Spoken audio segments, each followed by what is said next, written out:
15 दिन ଏହାକୁ ଆପଣ ରେଗୁଲାର ପିଅନ୍ତୁ ଆଉ ଆପଣଙ୍କର ଜଏଣ୍ଟ ପେନ୍ ଦୂର ହେଇଯିବ। ଆଜିର ଭିଡ଼ିଓରେ ଆପଣ ଏମିତି ଗୋଟିଏ ହେଲ୍ଥ ଡ୍ରିଙ୍କ ବିଷୟରେ ଜାଣିବେ ଯାହା 15 ଦିନରେ ଆପଣଙ୍କର ଜଏଣ୍ଟ ପେନ୍କୁ କମାଇ ଦେବ। ତେବେ କେମିତି ଏହାକୁ ଆପଣମାନେ ବନେଇବେ, ଏଥିରେ କ'ଣ ସବୁ ସାମଗ୍ରୀ ଦରକାର, କେଉଁ ସମୟରେ ଏହାକୁ ଆପଣମାନେ ପିଇବେ ଆସନ୍ତୁ ଯଦି ଜାଣିବା। କେବେ କେମିତି ଆପଣଙ୍କର ଜଏଣ୍ଟ ପେନ୍ ହୁଏ ଏହା ପାଇଁ କିଛି ବି ଟ୍ରିଟମେଣ୍ଟ ଆପଣଙ୍କୁ ଦରକାର ନାହିଁ, ଆପେ ଭଲ ହେଇଯିବ। କିନ୍ତୁ ଯଦି ଜଏଣ୍ଟ ପେନ୍ ଆପଣଙ୍କର ରେଗୁଲାର ହେଉଛି ତେବେ ବୁଝିବାକୁ ପଡ଼ିବ ଯେ ଆ ପାଇଁ କ'ଣ କାରଣ ରହିଛି। ଗୋଟିଏ ସାଧାରଣ କାରଣ ହେଉଛି ଆପଣଙ୍କ ଶରୀରରେ ୟୁରିକ୍ ଏସିଡ୍ ବଢ଼ିବା। ଯଦି ଆପଣଙ୍କ ଶରୀରରେ ୟୁରିକ୍ ଏସିଡ୍ ବଢ଼େ ରେଗୁଲାର ଆପଣଙ୍କର ଜଏଣ୍ଟ ପେନ୍ର ସମସ୍ୟା ହୁଏ। ଜଏଣ୍ଟ ପେନ୍ ଯଦି ଆପଣଙ୍କୁ ରେଗୁଲାର ହେଉଛି ଅନେକ ପ୍ରକାର ସମସ୍ୟା ଆପଣଙ୍କୁ ଦେଖାଯିବ, ଯେମିତିକି ଆପଣଙ୍କର ଆଣ୍ଠୁ ସ୍ଥାନ ମାନଙ୍କରେ ଅଧିକ ଦରଜ ହେବା, ବିନ୍ଧିବା, ପାଦର ଗଣ୍ଠି ଆପଣଙ୍କର ଫୁଲିଯିବା, ଦରଜ ହେବା, ଚାଲିବା ସମୟରେ କଷ୍ଟ, ଆପଣଙ୍କର ହାତ ଗଣ୍ଠି ମଧ୍ୟ ବହୁତ ଅଧିକ ଦରଜ ହୁଏ, କିଛି କାମ କରିପାରନ୍ତି ନାହିଁ, ବସିଥିଲେ ଆପଣମାନେ ଉଠି ପାରନ୍ତି ନାହିଁ। ଏହି ସବୁ ଲକ୍ଷଣ ଆପଣଙ୍କୁ ଦେଖାଯିବ। ୟୁରିକ୍ ଏସିଡ୍ ଯଦି ଆପଣଙ୍କର ବଢ଼ୁଛି ତେବେ ଆପଣଙ୍କୁ କେତୋଟି ଖାଦ୍ୟ ମଧ୍ୟ ବନ୍ଦ କରିବାକୁ ପଡ଼ିବ। ଦେଖନ୍ତୁ, ଉପଚାର ବିଷୟରେ ତ ନିଶ୍ଚୟ ଆଗକୁ এই ଭିଡ଼ିଓରେ ଜାଣିବା, କିନ୍ତୁ ଫାର୍ଷ୍ଟ ଆମେ ଜାଣିବା ଯେ କ'ଣ ସବୁ ସେ ଖାଦ୍ୟ ରହିଛି ଯାହା ପାଇଁ ଆପଣଙ୍କର ୟୁରିକ୍ ଏସିଡ୍ଟା ଏତେ ଅଧିକ ବଢ଼ିଯାଉଛି। ଖାଦ୍ୟ ଭିତରୁ ନମ୍ବର 1ରେ ଆସୁଛି ରେଡ୍ ମିଟ୍। ରେଡ୍ ମିଟ୍ରେ ଆପଣଙ୍କର ଚିକେନ୍ ବି ଆସେ, ମଟନ୍ ବି ଆସେ। ଯେଉଁମାନେ ନର୍ମାଲ ଅଛନ୍ତି, ଯେଉଁମାନଙ୍କର ୟୁରିକ୍ ଏସିଡ୍ର କିଛି ବି ପ୍ରୋବ୍ଲେମ୍ ନାହିଁ, ତ ସେମାନେ ଆରାମସେ ଚିକେନ୍ ଆଉ ମଟନ୍ ଖାଆନ୍ତୁ, କିନ୍ତୁ ଗୋଟେ ଲିମିଟେଡ୍ କ୍ୱାଣ୍ଟିଟିରେ ଖାଇବେ। ଆଉ ଯଦି ଆପଣଙ୍କର ଜଏଣ୍ଟ ପେନ୍ ସବୁବେଳେ ହେଉଛି, ଆପଣମାନେ ଜାଣିଛନ୍ତି ଯେ ଆପଣଙ୍କର ୟୁରିକ୍ ଏସିଡ୍ଟା ବଢ଼ୁଛି, ତେବେ ଆପଣମାନେ ତା ପାଇଁ ମେଡ଼ିସିନ ବି ଖାଆନ୍ତି। କିନ୍ତୁ ବେଳେବେଳେ କ'ଣ ହୁଏ, ଯଦି ଆପଣ ଖାଦ୍ୟପେୟରେ ଟିକେ ଧ୍ୟାନ ନ ଦେବେ ନିଶ୍ଚିତ ଭାବରେ ଆପଣଙ୍କର ମେଡ଼ିସିନ ବି କାମ କରେ ହିଁ ନାହିଁ। ଆଉ ଆପଣମାନେ ଭାବନ୍ତି ଏତେ ସବୁ ମେଡ଼ିସିନ ଖାଉଛି କିଛି ବି କାମ କରୁନି। କେମିତି କାମ କରିବ? ମେଡ଼ିସିନ ଖାଉଛନ୍ତି ଆପଣଙ୍କର ୟୁରିକ୍ ଏସିଡ୍କୁ କମେଇବା ପାଇଁ, କିନ୍ତୁ ଏମିତି ବି ଖାଦ୍ୟ ଆପଣମାନେ ଖାଉଛନ୍ତି ଯେଉଁଥିରେ କି ୟୁରିକ୍ ଏସିଡ୍ ଆପଣଙ୍କର ବଢ଼ିଯାଉଛି। ସେଥିରେ ଲାଭ କାହାର ହେଲା କୁହନ୍ତୁ? ତ ସେଥିପାଇଁ ଯାହା ବି ଆପଣମାନେ କରନ୍ତୁ ୟୁରିକ୍ ଏସିଡ୍ କମେଇବା ପାଇଁ ଆପଣମାନେ ମେଡ଼ିସିନ ଖାଉଛନ୍ତି କିମ୍ବା ଆପଣମାନେ ହୋମ୍ ରେମେଡି ଟ୍ରାଏ କରୁଛନ୍ତି, ଫାର୍ଷ୍ଟ ଆପଣଙ୍କୁ ଦେଖିବାକୁ ପଡ଼ିବ ଯେ କେଉଁ ସବୁ ଖାଦ୍ୟ ଆପଣଙ୍କର ୟୁରିକ୍ ଏସିଡ୍କୁ ବଢ଼ଉଛି। ଯେମିତିକି ରେଡ୍ ମିଟ୍ କଥା ଆପଣଙ୍କୁ କହିଲି, ଚିକେନ୍, ମଟନ୍। ଯେତେବେଳେ ଆପଣ ରେଡ୍ ମିଟ୍କୁ ଅଧିକ ଖାଆନ୍ତି ଆପଣଙ୍କ ଶରୀରରେ ପ୍ୟୁରିନ୍ ନାମକ ଏକ କମ୍ପାଉଣ୍ଡ ତିଆରି ହୁଏ। ଆଉ ଏହି ପ୍ୟୁରିନ୍ ନାମକ କମ୍ପାଉଣ୍ଡକୁ ଆମ କିଡନୀ ମଧ୍ୟ ଫିଲ୍ଟର କରିକି ବାହାର କରିଦିଏ। କାରଣ ଯେକୌଣସି ଖାଦ୍ୟ ଆପଣ ଖାଆନ୍ତୁ ସବୁଥିରେ କିଛି ନା କିଛି ପ୍ୟୁରିନ୍ ତିଆରି ହେଉଛି। ଆଉ ସେ ସବୁକୁ ଆମ କିଡନୀ ଫିଲ୍ଟର କରିକି ବାହାର କରିଦିଏ, ଆମ ପରିସ୍ରା ଥ୍ରୋରେ ସେଇଟା ବାହାରିଯାଏ। କିନ୍ତୁ ବେଳେବେଳେ କ'ଣ ହୁଏ, ଆପଣଙ୍କର କିଡନୀ ସେଇ ପ୍ୟୁରିନ୍ ଯାହା ବି ରହିଛି ଅଧିକ ବଢ଼ିଗଲା ତ ତାକୁ ଫିଲ୍ଟର କରିପାରେ ନାହିଁ, ବାହାର କରିପାରେ ନାହିଁ। ତ ସେଥିପାଇଁ ପ୍ୟୁରିନ୍ ଆପଣଙ୍କର ଜଏଣ୍ଟ ସ୍ଥାନ ମାନଙ୍କରେ ଜମା ହୁଏ, ଯେଉଁଥିରେ ୟୁରିକ୍ ଏସିଡ୍ ଆପଣଙ୍କର ବଢ଼ିଲା ଆଉ ଏଥିରେ ଆପଣଙ୍କର ଜଏଣ୍ଟ ପେନ୍ର ସମସ୍ୟା ସବୁବେଳେ ଦେଖାଗଲା। ତେବେ ଯଦି ଆପଣ ରେଡ୍ ମିଟ୍କୁ ଅଧିକ ଖାଉଛନ୍ତି ତାକୁ ଆପଣମାନେ ଟୋଟାଲ ବନ୍ଦ କରନ୍ତୁ।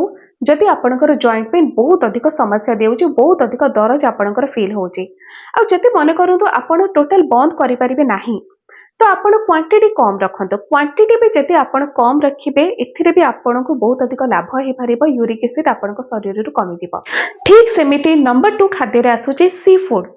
ଯେତେ ସବୁ ସି ଫୁଡ୍ ରହିଛି, ମାନେ ସମୁଦ୍ରରୁ ଯେତେ ସବୁ ମାଛ ଆପଣ ଛୋଟ ବଡ଼ ଯାହା ବି ମାଛ ଆପଣ ଖାଉଛନ୍ତି କିମ୍ବା ଆପଣ ଶୁଖୁଆ ଖାଉଛନ୍ତି, ଆପଣ ସମୁଦ୍ର କଙ୍କଡ଼ା ଖାଇଲେ, ଆପଣ ଚିଙ୍ଗୁଡ଼ି ଖାଇଲେ, এই ସବୁ ଯଦି ସି ଫୁଡ୍ ମାନେ ସମୁଦ୍ରରୁ ଧରାଯାଉଥିବା ଯେଉଁ ସବୁ ଖାଦ୍ୟ ଆପଣମାନେ ଖାଉଛନ୍ତି, ଯଦି ସେ ସବୁ ଆପଣ ରେଗୁଲାର ଖାଇବେ ଆଉ ଅଧିକ ପରିମାଣରେ ଖାଇବେ ଏଥିରେ ବି ଆପଣଙ୍କର ଜଏଣ୍ଟ ପେନ୍ ଦେଖାଯାଏ। କାରଣ এই ସବୁ ଖାଇଲେ ବି ଆପଣଙ୍କ ଶରୀରରେ ପ୍ୟୁରିନ୍ ବଢ଼େ, ଯେଉଁଟାକି ଆପଣଙ୍କର ରେଗୁଲାର ଜଏଣ୍ଟ ପେନ୍ର ସମସ୍ୟାକୁ କରେଇବ। ଆଉ ଯଦି ଆପଣଙ୍କର ବହୁତ ଅଧିକ ଦରଜ ଆପଣମାନେ ଦେଖୁଛନ୍ତି ହେଉଛି, ତ ଆପଣମାନେ କିଛି ଦିନ ପାଇଁ ବନ୍ଦ କରିଦିଅନ୍ତୁ ଏସବୁ ଖାଦ୍ୟ। କିଛି ଦିନ ପାଇଁ ବନ୍ଦ କରିଦିଅନ୍ତୁ। ଯେତେବେଳେ ଆପଣଙ୍କର ଦରଜ କମିଯିବ, ଆପଣମାନେ ଜାଣିବେ ଯେ ମୋର ହଁ ଏଇ ସମସ୍ୟାଟି କମୁଛି, ତାପରେ ଆପଣ ଅଳ୍ପ ଅଳ୍ପ କ୍ୱାଣ୍ଟିଟିର ଖାଇପାରିବେ। ନମ୍ବର 3 ଖାଦ୍ୟରେ ଆସୁଛି ଚିନି। ଚିନି ବି ଯଦି ଆପଣ ଅଧିକା ଖାଉଛନ୍ତି, ଆପଣମାନେ ମିଠା ଖାଇବାକୁ ପସନ୍ଦ କରନ୍ତି କିମ୍ବା ଯଦି ଆପଣ ମିଠା ବି କିଛି ଖାଉନାହାନ୍ତି, ଚା ତ ଆଟଲିଷ୍ଟ ଆପଣମାନେ ଥରେ ଦୁଇଥର ଦିନକୁ ପିଉଥିବେ। ଆମ ଦେଶରେ ଏମିତି କେହି ବି ନାହିଁ ଯିଏକି ଚା ପିଉନାହାନ୍ତି। ତ ଆପଣ ଚା ପିଇବାର ଅଭ୍ୟାସ ରଖିଛନ୍ତି, ଚାରେ ଆପଣ ଅଧିକ ଚିନିକୁ ଆଡ୍ କରୁଛନ୍ତି, ବହୁତ ଅଧିକ ମିଠା କରୁଛନ୍ତି, ଆଉ ଏଥିରେ ବି ଆପଣଙ୍କର ୟୁରିକ୍ ଏସିଡ୍ ବଢ଼େ। ଯଦି ଆପଣ ଚାହୁଁଛନ୍ତି ଯେ ଆପଣଙ୍କର ଜଏଣ୍ଟ ପେନ୍ କମୁ, ସେଟା ୟୁରିକ୍ ଏସିଡ୍ ପାଇଁ ହେଉ କିମ୍ବା ଅନ୍ୟ ଯେକୌଣସି କାରଣ ପାଇଁ ହେଉ, ତେବେ ଚିନିକୁ ବି ଆପଣଙ୍କୁ କମେଇବାକୁ ପଡ଼ିବ। ଚିନି ବଦଳରେ ଚାରେ ଆପଣ ଗୁଡ଼ ମଧ୍ୟ ମିକ୍ସ କରିକି ପିଇପାରିବେ। ସେମିତି ଯଦି ଦେଖିବାକୁ ଯିବା ତେବେ ଗୁଡ଼ରେ ବି କ୍ୟାଲୋରି ରହିଛି, किंतु चीनी रे कैलोरी जिते परिमाण रे अच्छी बहुत अधिक परिमाण रे अच्छी गुड़ रे आपको ताठू कम परिमाण रे कैलोरी मिले आउ सेमती चीनी को रिफाइन करा जाए गुड़ को रिफाइन करा जाएनी तो से गुड़ खाइले भी आपको कैलोरी तो मिलिबो किंतु कम कैलोरी मिलिबो चीनी ठारू आ गुड़ भी जितेबाला आप खाइबे कम क्वांटिटी ही खाइबे अल्प मीठा करके खाइबे मीठा खातु किंतु अल्प मीठा खातु एथिरे यूरिक एसिड आपनकर जल्दी कमिबो। एबे आसंतु जानिबा जे ए होम रेमेडी पई आपनको कोन कोन सामग्री दरकार केमिति एहाको आपण प्रस्तुत करिवे केउ समय रे एहाको आपनको अप्लाई करिवार अछि। देखंतु ए होम रेमेडी पई आपनको जो सब सामग्री दरकार सेथुरु फर्स्ट आसुची आधा चामच हळदी गुंड कारण हळदी गुंडरे एमिति किछि औषधीय गुण रही जहाँ आपनक शरीर रे जे कोनोसी दरज को टाणिके बाहर कर दिए। जदि आपणकर जॉइंट पेन बहुत अधिक हेउची तेबे आपणकर जॉइंट स्थान मानकर दरज को टाणिके बाहर करदब हळदी आउ गोटे प्राकृतिक विशोधन भଳି मध्ये आपणक पई काम करि परिबो गोटे एंटीबैक्टीरियल भଳି आपणक पई काम करि परिबो आपणक पूरा बॉडी को सफा करिथाय आउ यूरिक एसिड भी गोटे विषाक्त पदार्थ जोटा कि आपणक शरीर रु बाहरिबा निहाती दरकार।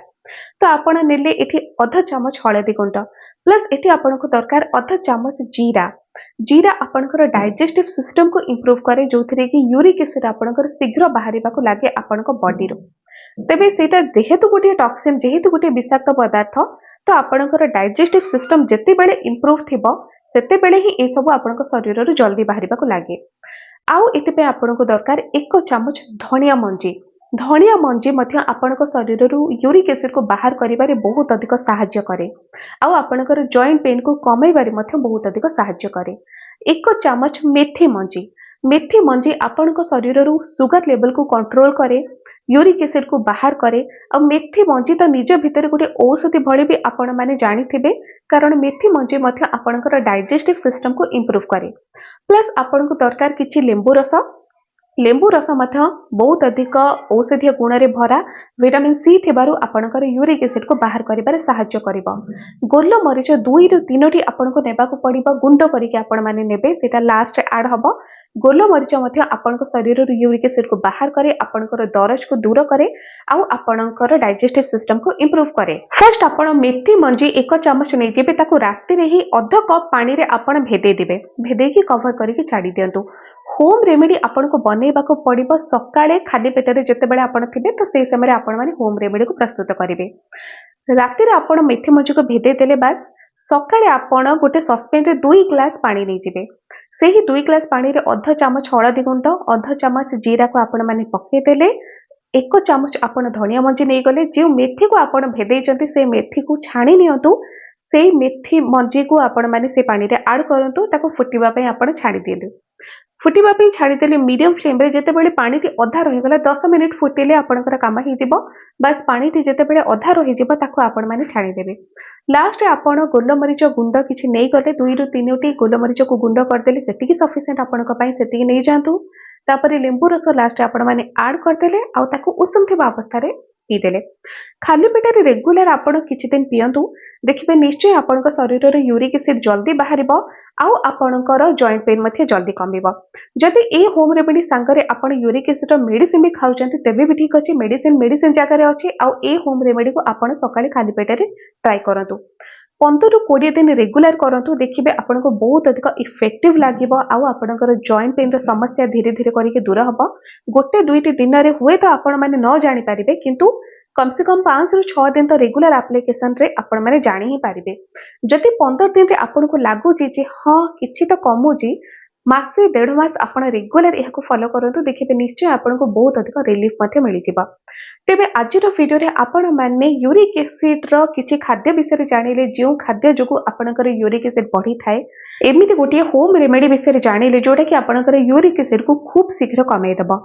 किंतु फ्रेंड्स आपण मानको पानी मध्य दिन को 8 रु 10 ग्लास पीबा को पड़िबो कारण यूरिक एसिड को बाहर करिबा पई शरीर रो पानी एकमात्र उपाय पानी पीले आपण बार बार परिसरा जिबे आ परिसरा रे ही आपनकर यूरिक एसिड बाहरी परिबो।